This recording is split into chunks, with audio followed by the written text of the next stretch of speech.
بس اتنی بات ہے علماء اپنی ذمہ داریاں پوریاں کرو.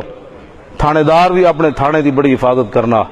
وہاں میں روزانہ رشوت لیندہ ہوئے سویرے. ہنسنے والی باتیں نہیں، یہ رونے والی باتیں. یہ ہنسنے والی باتیں نہیں، یہ رونے والی باتیں.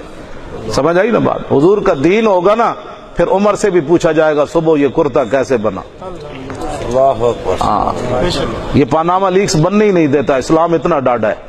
وہ حضرت عمر نو بھی 36 پیوند لگے ہوئے کپڑے پوا دینا. اور صدیق اکبر نو نوی چادر بھی تیسری نہیں خریدن دینا اپنے کفن واسطے. عمر بن عبدالعزیز نو ایک سوٹ پواندا. عمر بن عبدالعزیز دیاں دیاں نو پیاز نہ روٹی کھوا دینا. پھر 63 صوبے جو زکات واپس آندی. اسی تے جلے اور رحمت والا نظام کدی بیان نہیں لگی. اس واسطے کہ اسلام کدے وارج بھی کوئی نہیں. جڑے 20 قسم دے کھانے کھا کے لکھاں روپے لوگوں کو لے کے نعتاں پڑھدے ہون، مولوی تقریراں کردے ہون، انہاں مولویاں یہ دسنا ہے کہ حضور کے گھر ایک مہینہ آگ نہیں جلتی تھی.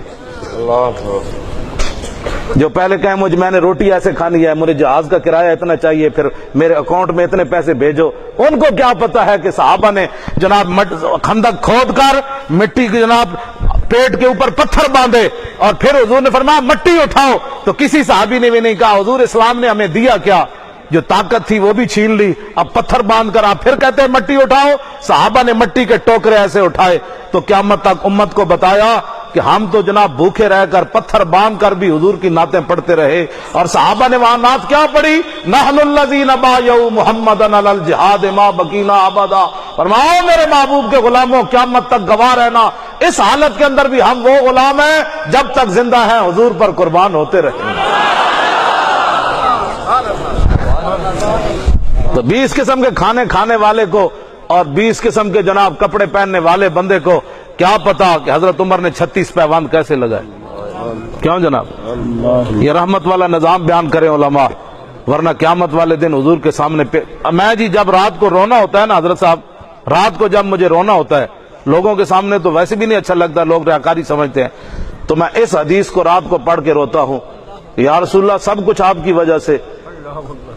ہاں جی براء بن عازم کہتے ہیں رأیت رسول اللہ یوم الخندق، فرمایا میں نے خندق والے دن رسول اللہ کو دیکھا ینقل التراب علی ظہرہ، حضور مٹی کے ٹوکرے اپنی کمر پر اٹھا کر لے جا رہے تھے.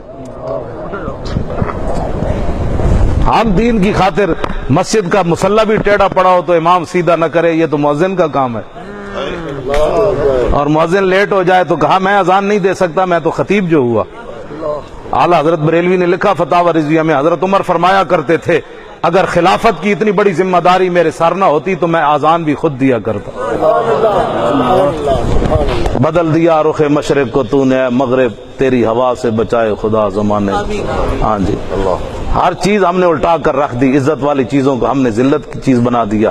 ہاں جی تو اس واسطے کیوں جی جو مسجد میں جھاڑو دیتی تھی عورت، حضور نے ان کا دوبارہ نماز جنازہ پڑھا کہ نہیں؟ رات کو صحابہ نے دفن کر دیا، بخاری میں موجود ہے. تو میرے آقا نے فرمایا دلونی علی قبر، فرمایا وہ مسجد میں جھاڑو دیتی تھی اس لیے تم نے مجھے نہیں بلایا. حضور صبح ان کی نماز جنازہ پڑھنے کے لیے ان کی قبر پر تشریف لے گئے اور حضور نے پھر فصلہ اربان، پھر دوبارہ حضور نے نماز جنازہ پڑھی. اور اعلیٰ حضرت بریلوی نے لکھا 4 جلد کے اندر جنازے کے باب میں کہ حضور ان کی قبر پر کھڑے ہو گئے، فرمایا مائی صاحبہ یہ بتاؤ مرنے کے بعد کس چیز کا ثواب زیادہ ملا؟ دور و نزدیک کے سننے والے وہ کان لالے کرامت پہ لاکھوں سلام. تو تھوڑی دیر کے بعد میرے آقا نے فرمایا یہ مائی صاحبہ کہہ رہی تھی مجھے سب سے زیادہ ثواب مسجد میں جھاڑو دینے کا ملا. واپس آؤ حضور کے دین کی طرف.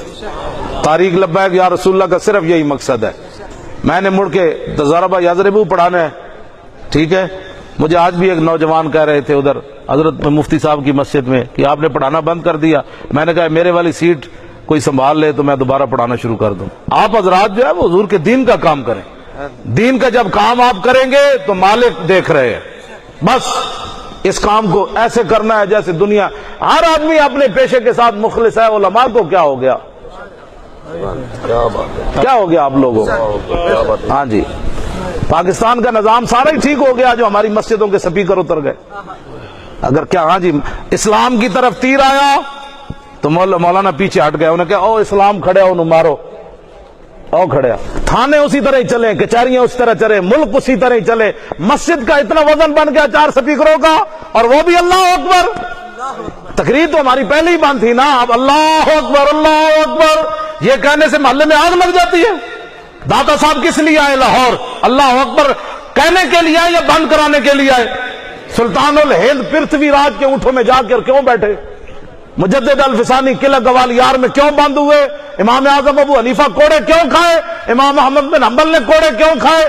ہمارے مولانا سید کفایت علی کافی، انگریزوں نے جسم پر استری پھیری، پھر مرچیں اور نمک بھر دیے، انہوں نے کہا بابا مر جائے گا، صبح پھر ٹکٹکی باندھ دی، انگریزوں کا سینہ پھر بھی ٹھنڈا نہ ہوا۔